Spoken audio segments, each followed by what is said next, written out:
Le feu rugissait comme un démon déchaîné, dévorant les rideaux de soie et les portraits ancestraux de la villa provençale. Adeline, 16 ans à peine, bondit par-dessus le seuil carbonisé, ses poumons emplis de fumée âcre, pour arracher sa petite sœur des griffes des flammes. « Je te tiens, Camille !» hurla-t-elle. Mais le monde bascula en un tourbillon de douleur quand une poutre enflammée s'écrasa sur son dos, la clouant au sol dans un cri qui se noya dans le chaos. 10 ans plus tard, sous le soleil impitoyable de Séville, Adeline sentit encore cette brûlure fantôme sur sa peau couturée de cicatrices. Elle marchait d'un pas hésitant le long des ruelles pavées de El Alcázar, ignorant les regards curieux des passants, quand une voix rauque, imprégnée d'accent andalou, trancha l'air. « Tu portes le poids du monde sur tes épaules, n'est-ce pas? Laisse-moi te soulager.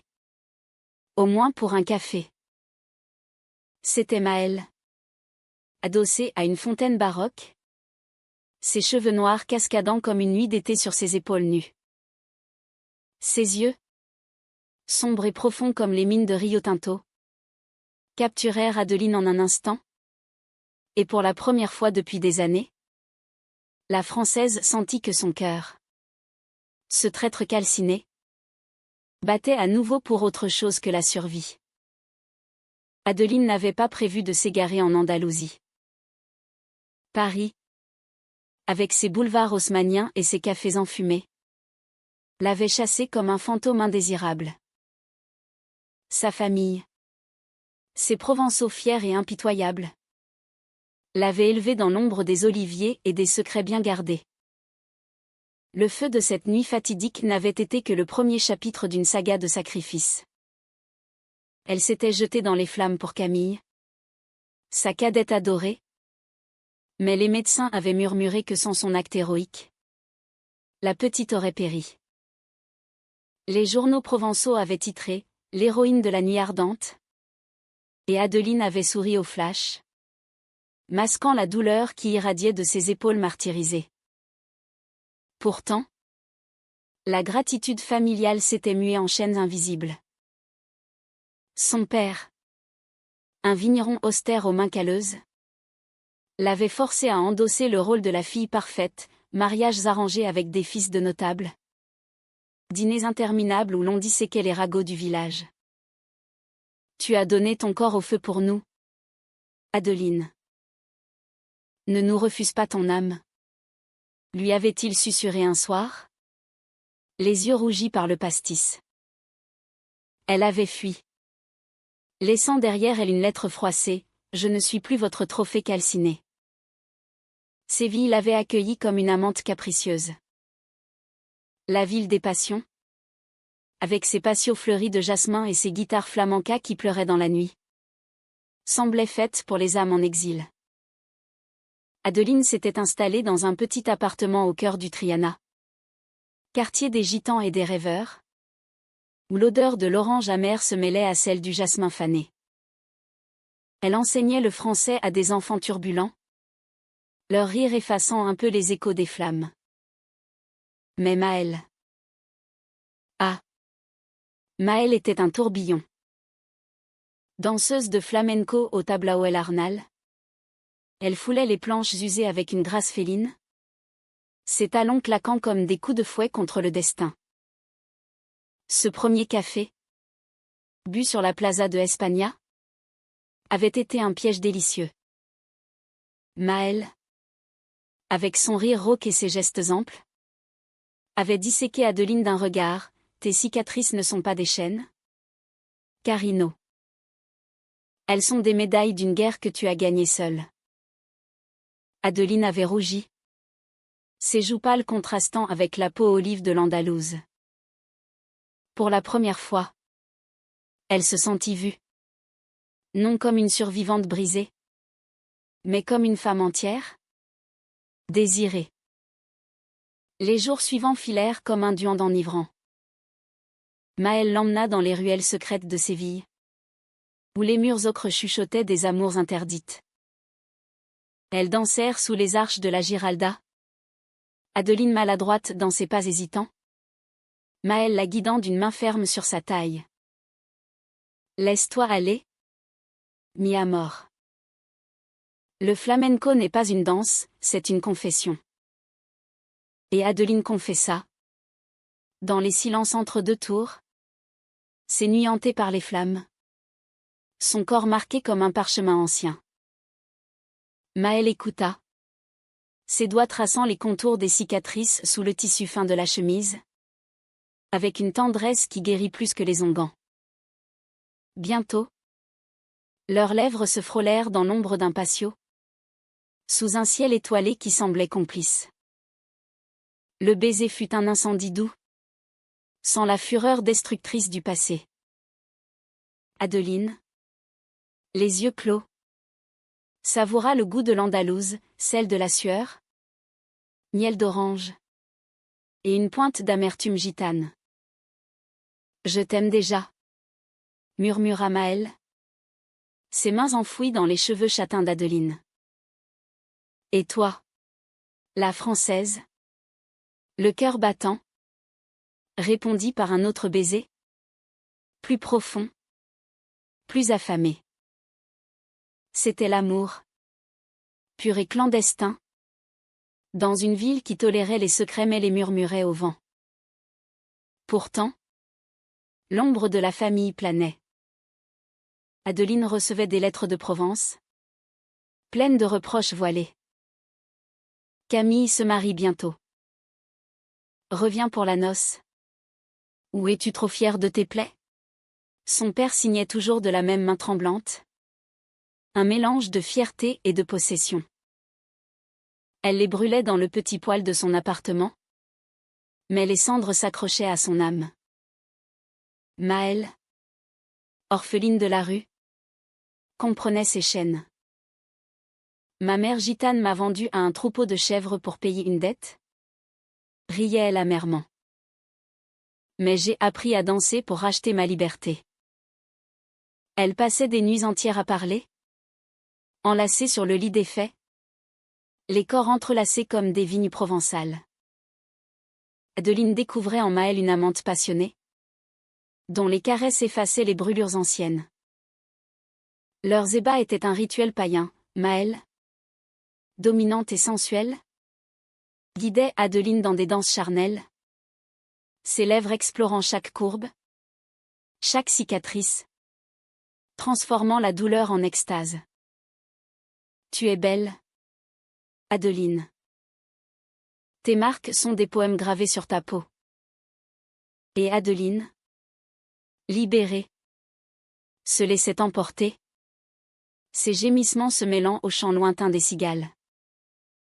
Mais l'idylle andalouse ne pouvait durer sans tempête. Un soir d'été, alors que le Guadalquivir miroitait sous la lune, un appel transperça le silence. C'était Camille. La voix brisée, papa est mourant. Adeline. Le cancer. Il te réclame. Reviens. S'il te plaît. Pour moi. Le cœur d'Adeline se serra comme dans les flammes d'autrefois. Elle raccrocha. Les larmes coulant. Et se blottit contre Maël. Je dois y aller. Juste pour l'enterrement? Peut-être. L'Andalouse. Les yeux voilés. Hocha la tête, va. Mi vida. Mais souviens-toi, l'amour n'est pas un feu qui consume. C'est une flamme qui illumine. Le voyage vers Provence fut un calvaire. Le train filait à travers les paysages changeants. Des oliveraies espagnoles aux vignes françaises. Et Adeline sentait son passé la rattraper. À la villa familiale. L'air était lourd d'encens et de regrets. Son père, amaigri sur son lit de malade, la serra contre lui d'une main faible, ma fille. L'héroïne. Tu m'as sauvé la vie ce soir-là. En sauvant Camille.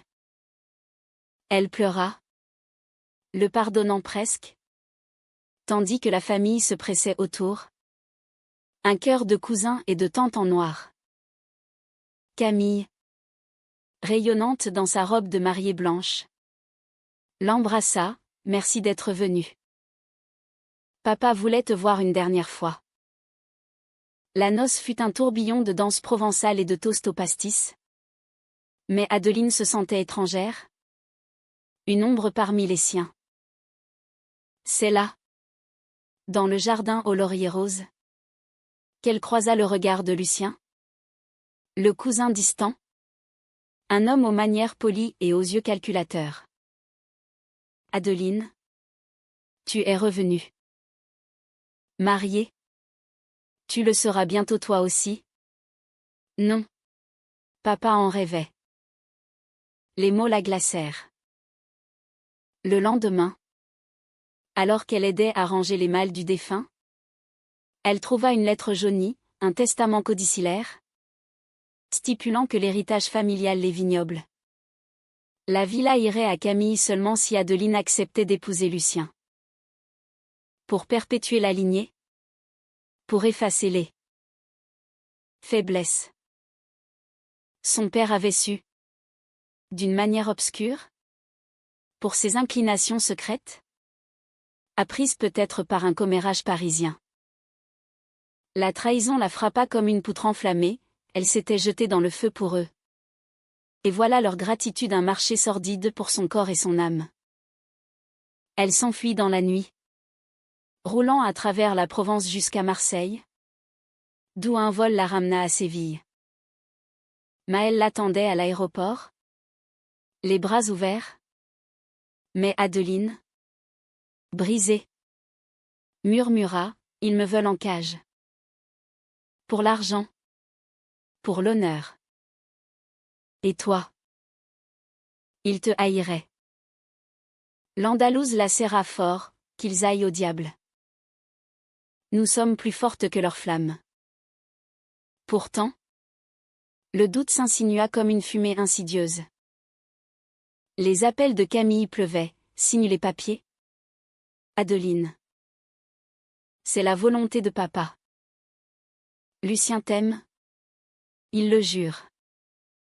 Et Lucien lui-même envoya des fleurs. Des roses provençales. Avec une note, reviens. Ma promise calcinée. Je panserai tes plaies. Adeline. Déchirée. Confia tout à Maël lors d'une nuit orageuse. Je les ai sauvés. Et ils me vendent comme une terre aride. Être avec toi. C'est pire que le feu pour eux. Maël. Les yeux flamboyants. Répliqua, pire? Non. C'est la vie. Adeline. Leur vie est un mensonge desséché, la nôtre est un rio en crue. Elles firent l'amour sous l'orage. Leurs corps se heurtant comme des vagues contre les falaises de Tarifa. Effaçant temporairement la trahison. Mais le lendemain, un avocat familial débarqua à Séville.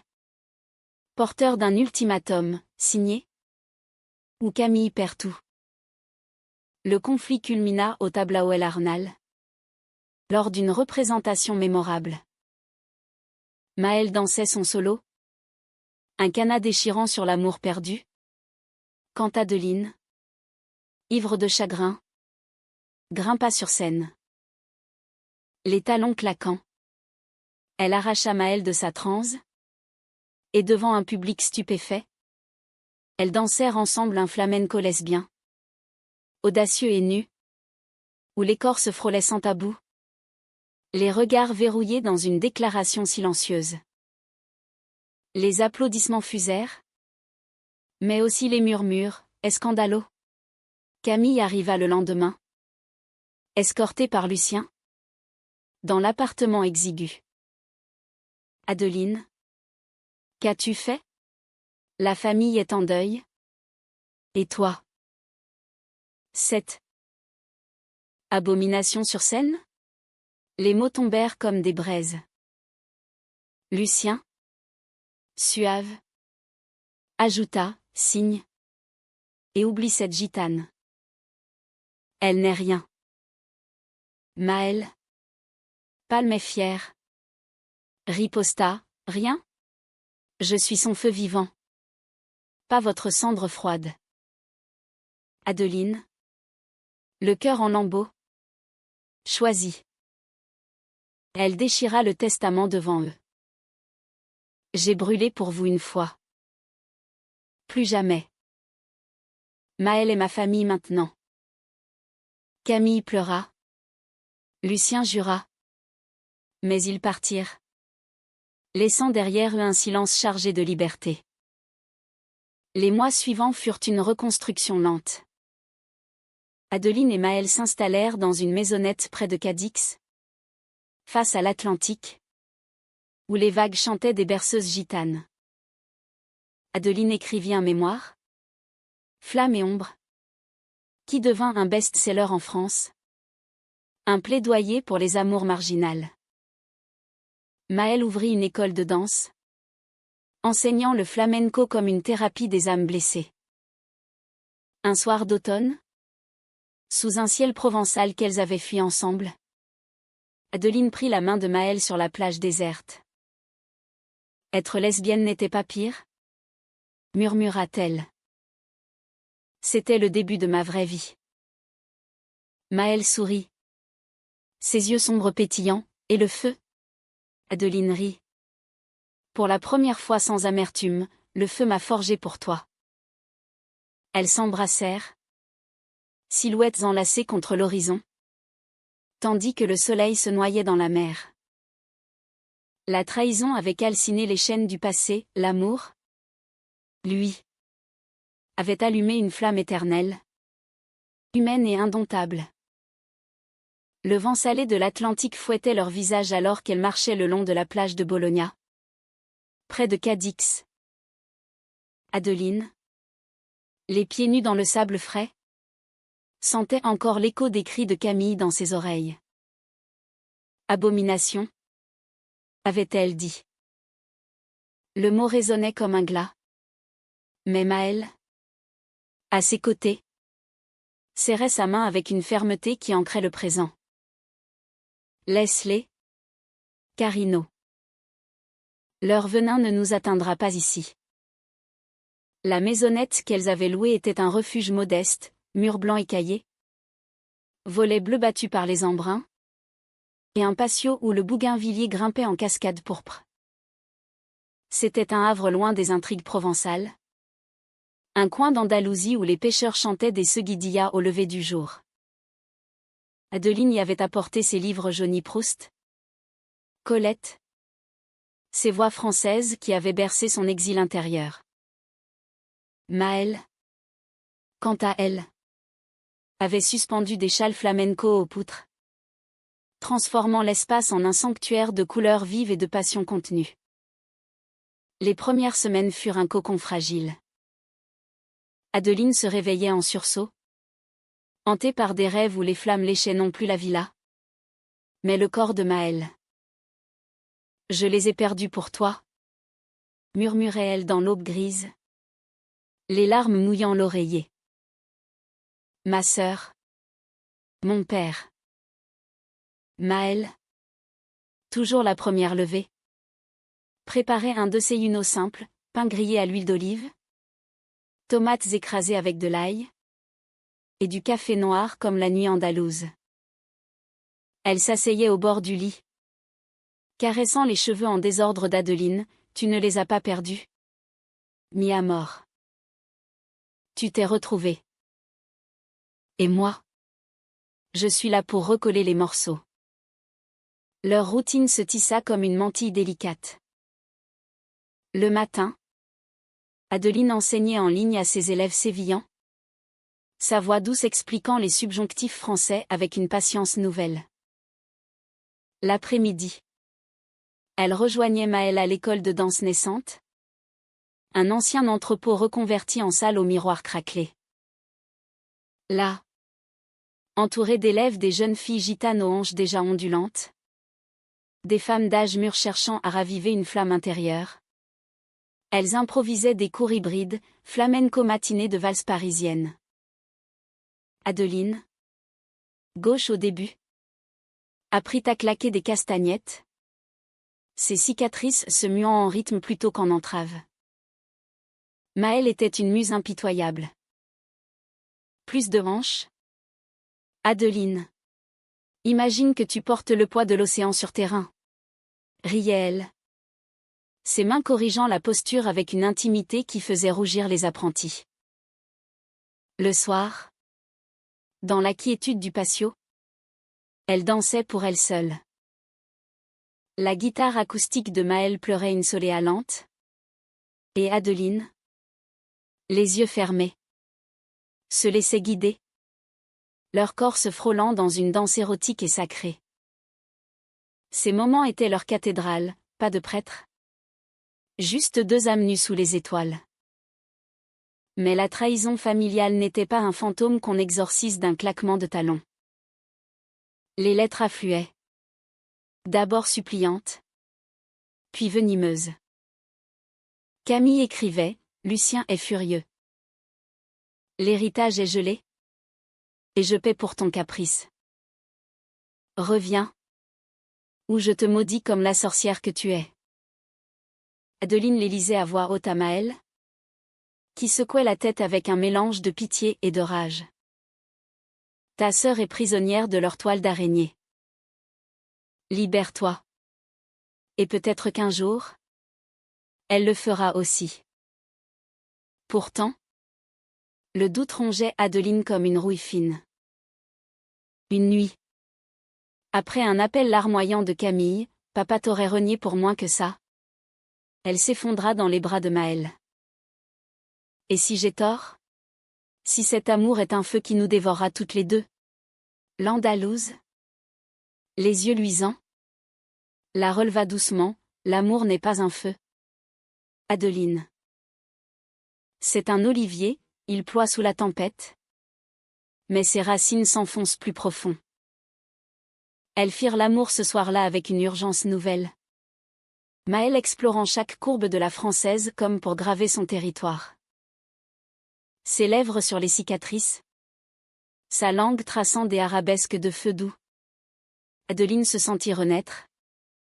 Ses gémissements un hymne à la résilience. L'écriture devint son exutoire. Assise à une table bancale sous le patio, Adeline tapait sur son vieux portable. Les doigts volant sur les touches. Flamme et ombre, naquit ainsi, un récit cru de l'incendie. Du sacrifice. De la découverte de soi dans les bras d'une étrangère. Elle y dépeignait Maëlle comme une déesse gitane. Sans nommer les trahisons. Mais avec une poésie qui saignait l'âme. J'ai brûlé pour une famille qui m'a vendue. Écrivait-elle.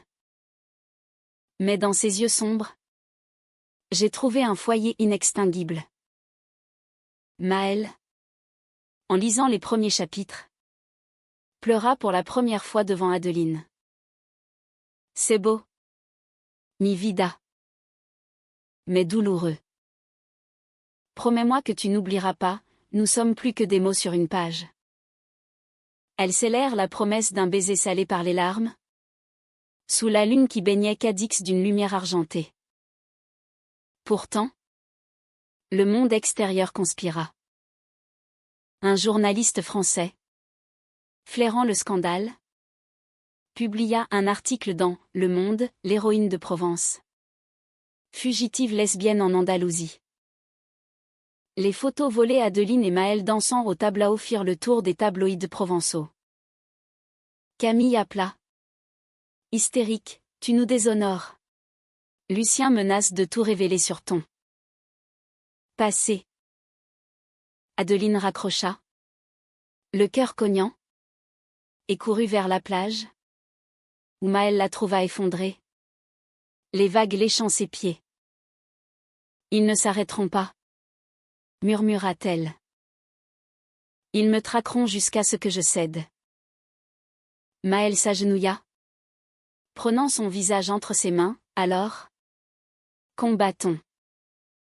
Ensemble. Ton livre sortira. Et il dira notre vérité. Ce fut le début d'une contre-attaque douce. Adeline accorda une interview à une radio andalouse. Voix tremblante mais ferme. Racontant l'amour comme une flamme purificatrice. Non destructrice. Les élèves de Maëlle, touchés, organisèrent un spectacle solidaire, un flamenco collectif pour « Les amours bannis ». Adeline y dansa le rôle principal.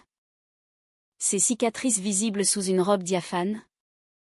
Symbole de victoire. Le public. Un mélange de locaux et de touristes. Ovationna. Et pour un instant, le monde semble attendre. Mais la trahison culmina quand Lucien apparut à Cadix. Un soir pluvieux. Il força la porte de la maisonnette. Trempé et vindicatif, tu crois que ton petit roman effacera ça? Signe les papiers. Ou je publie les lettres de ton père, celles où il avoue avoir supporté. Penchant. Et t'avoir forcé à les cacher. Adeline, pâle, recula. Mais Maëlle surgit comme une furie gitane. Un couteau de cuisine à la main, non pour blesser, mais pour menacer. Sors d'ici, cabron. Ou je crie au scandale devant tout le village. Lucien partit. Mais ses mots empoisonnèrent l'air. Adeline, brisée, murmura à Maëlle, il a raison. Mon passé me pourchasse. L'Andalouse, les larmes aux yeux, répliqua, non. C'est leur peur qui pourchasse. Et nous danserons plus fort. La pluie andalouse, rare et furieuse, martelait les tuiles de la maisonnette comme un tambour de guerre.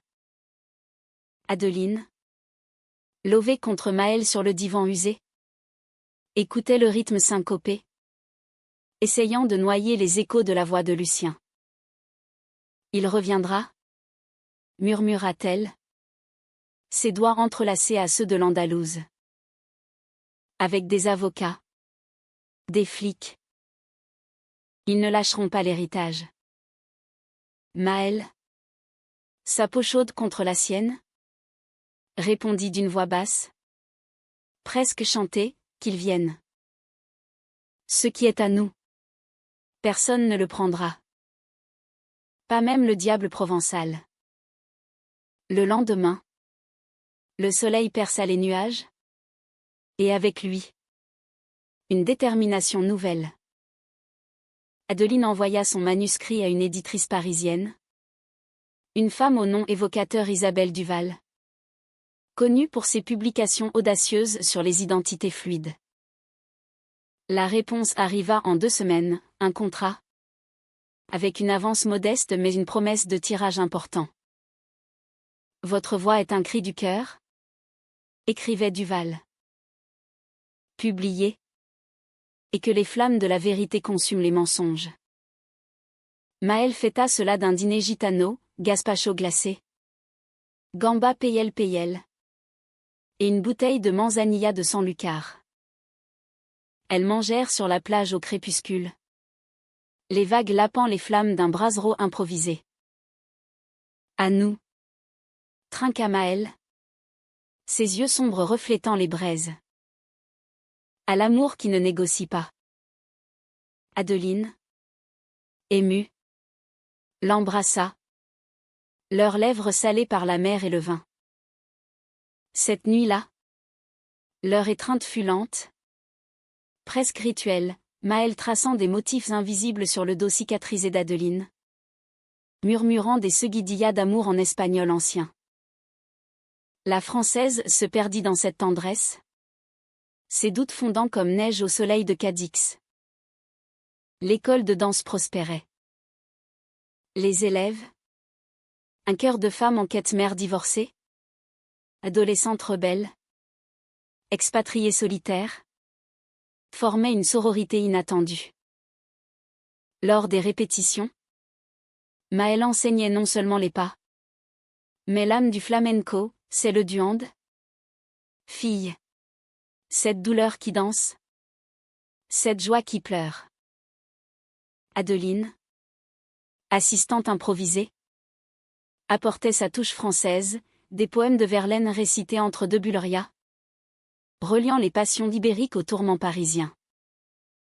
Une élève, une jeune gitane nommée Rosa, confia un soir, vous deux. C'est comme un conte. Mais les contes ont des dragons. Comment les vainquez-vous? Adeline sourit tristement, en dansant plus fort que la peur. Pourtant, les dragons rôdaient.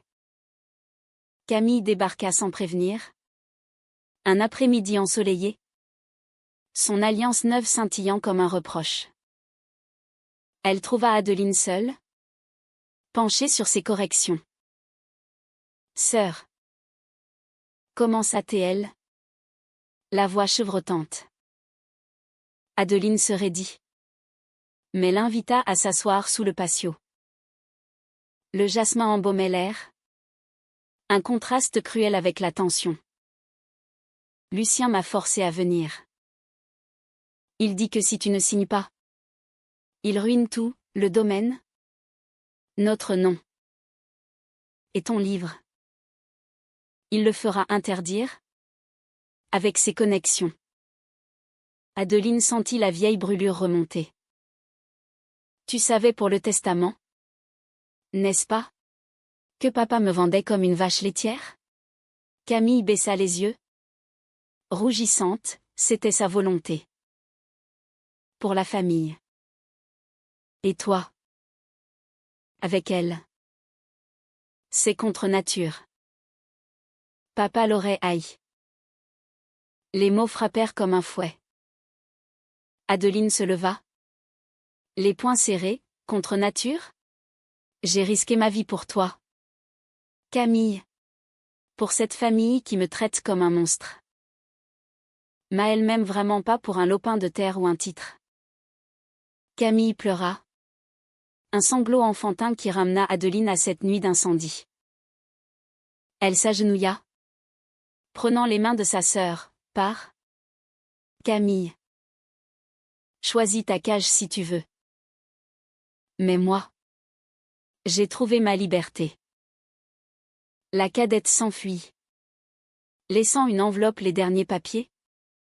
Tachés de larmes. Maëlle rentra plus tard. Trouva Adeline prostrée.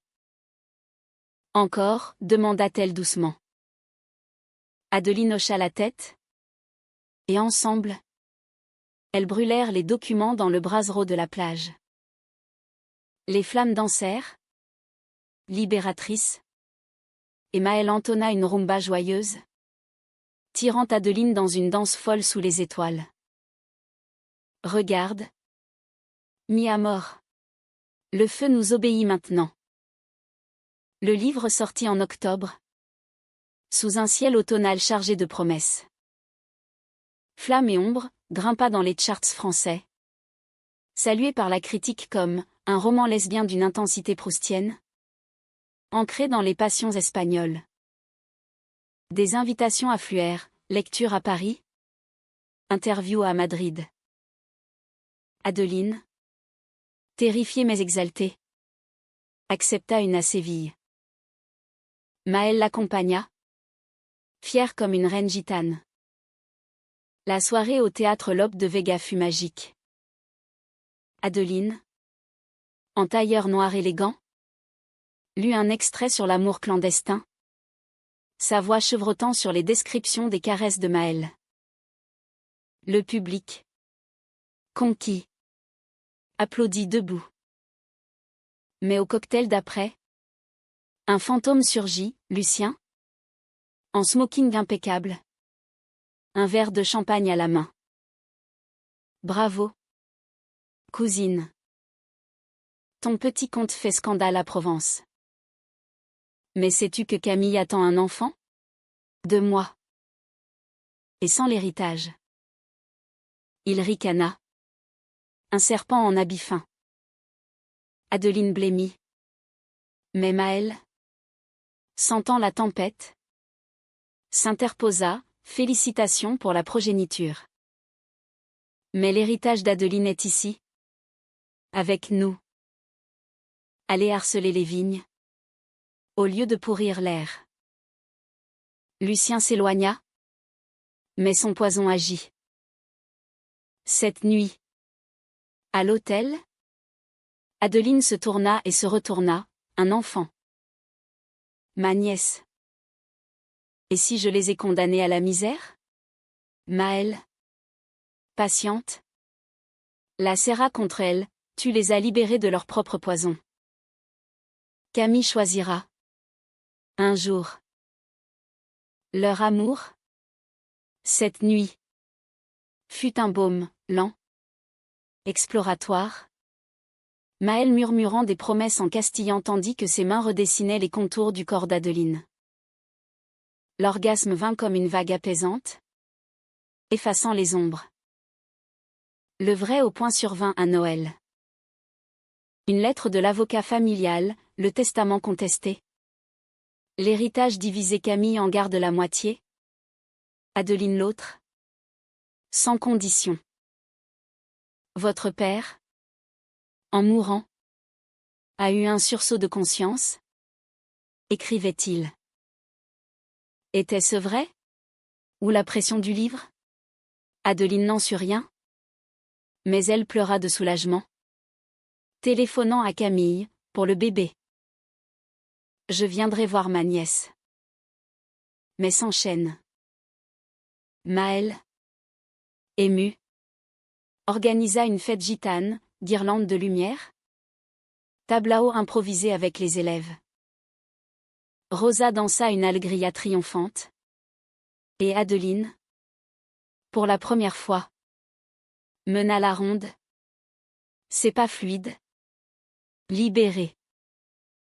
Pourtant, au milieu de la joie, un appel anonyme, tu crois que c'est fini? Lucien prépare un procès pour diffamation. Ton livre le salit. La trahison finale se profila. Adeline, épuisée, confia à Maëlle, peut-être devrions-nous fuir plus loin. Vers le Portugal? Où? L'Andalouse secoua la tête. Farouche, fuir? Non.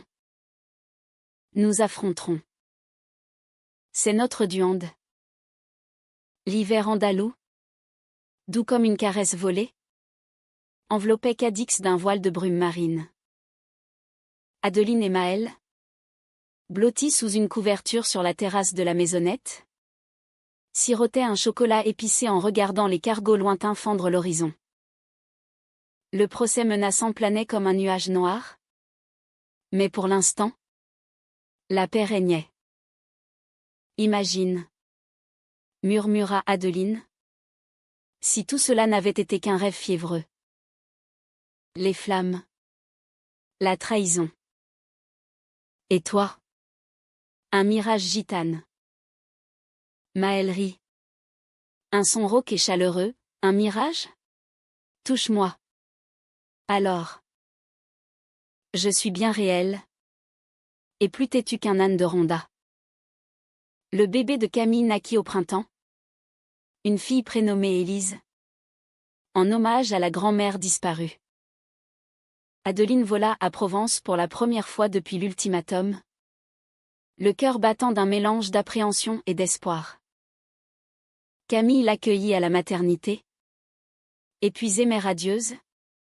Le nourrisson emmailloté contre elle. Elle a tes yeux verts?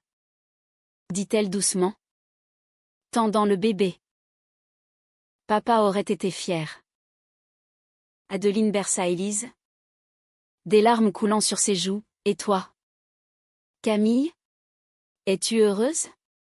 Sa sœur hésita. Puis murmura, Lucien. Il change. Ton livre l'a secoué. Il lit. Maintenant. Et moi? Je danse en secret? Des pas que tu m'as appris par lettre. Ce fut un pont fragile. Mais réel. Pas de pardon total, les cicatrices familiales saignaient encore. Mais une trêve humaniste. Adeline repartit avec une photo d'Élise. Et une promesse, Des visites régulières. Sans chaîne ni condition. Pour elle. Dit-elle à Maël en atterrissant à Séville. Pour que l'histoire ne se répète pas. Le procès, annoncé avec fanfare par Lucien, s'effrita comme un château de sable. Son avocat, un homme las de Paris, lut le manuscrit et conseilla le retrait, c'est de la fiction inspirée. Pas de la calomnie. Et l'opinion publique penche pour elle. Les tabloïds, lassés du scandale, passèrent à d'autres proies. Lucien envoya une lettre laconique, « Garde ton ombre. Je garde la lumière. » Adeline la brûla sans regret. Les cendres dispersées au vent de l'Atlantique. Libérées, elles consolidèrent leur nid. L'école de Maël devint un centre culturel, accueillant des ateliers sur l'identité queer en Andalousie. Adeline y enseignait l'écriture thérapeutique, aidant d'autres femmes à graver leurs flammes intérieures sur papier. Rosa, l'élève prodige, monta une troupe, la Slama Libre, un spectacle flamenco-littéraire inspiré du livre d'Adeline, qui fit salle comble à Cadix et tourna en Espagne. Leur amour, mûri par les épreuves, s'approfondit en une romance quotidienne, poétique. Les matins, Maël réveillait Adeline d'un café au lit et d'un baiser paresseux. Les après-midi, elle marchait main dans la main sur la plage, ignorant les regards curieux Séville avait jasé. Mais Cadix, plus tolérante, les adoptait comme des vagues adoptent le rivage. Les nuits étaient sacrées, corps entrelacés. Maël chantant des nanas gitanes tandis qu'Adeline lisait des extraits de Colette. Leur rire se mêlant au murmure de la mer. Un été. Elles partirent en voyage, un pèlerinage inverse. De Cadix à Provence. Camille les accueillit à la villa restaurée. Élise trottinant à leurs pieds. Lucien, distant mais civil, offrit un verre de vin du domaine, à la paix. Peut-être. Ce n'était pas l'absolution, mais un pas humain vers la réconciliation. Adeline, tenant la main de Maël sous la table, sentit les flammes anciennes s'apaiser en braise tiède. De retour en Andalousie, Adeline écrivit une suite, Ombre en lumière, un hommage à la résilience lesbienne, dédié à Maël. Le lancement, à la Feria de Abril de Séville, fut une célébration, flamenco. Lecture, et un baiser public sous les lanternes, acclamé par la foule. Tu vois, murmura Maël, essoufflé par la danse. Le monde change. Un pas à la fois. Des années passèrent, douces comme le miel de lavande. Élise grandit. Visitant tante et tia Maël, apprenant le français teinté d'espagnol et des pas de flamenco léger. Adeline, les cheveux grisonnants aux tempes, enseignait toujours, son corps portant les cicatrices comme des médailles fanées. Maël, plus ronde avec l'âge, dansait moins mais vivait plus intensément, ses yeux sombres toujours pétillants d'un duande inaltéré. Un soir d'automne, sur la même plage où elles avaient brûlé les papiers, Adeline prit la main de Maël, j'ai sauté dans les flammes pour une famille de sang. Mais pour toi, j'ai traversé un océan de trahison. Et je le referai. Maël sourit, l'embrassant doucement, et moi, je t'ai attendu, parce que l'amour vrai n'est pas un sacrifice. C'est une danse éternelle. Sous le ciel étoilé, elles s'allongèrent dans le sable, corps contre corps, écoutant le ressac. La vie, avec ses drames et ses grâces, avait forgé d'elles non des victimes, Mais des survivantes humaines. Aimantes. Indomptables. Et dans ce crépuscule andalou, leur flamme brûlait. Pure et éternelle. Un phare pour les âmes en quête.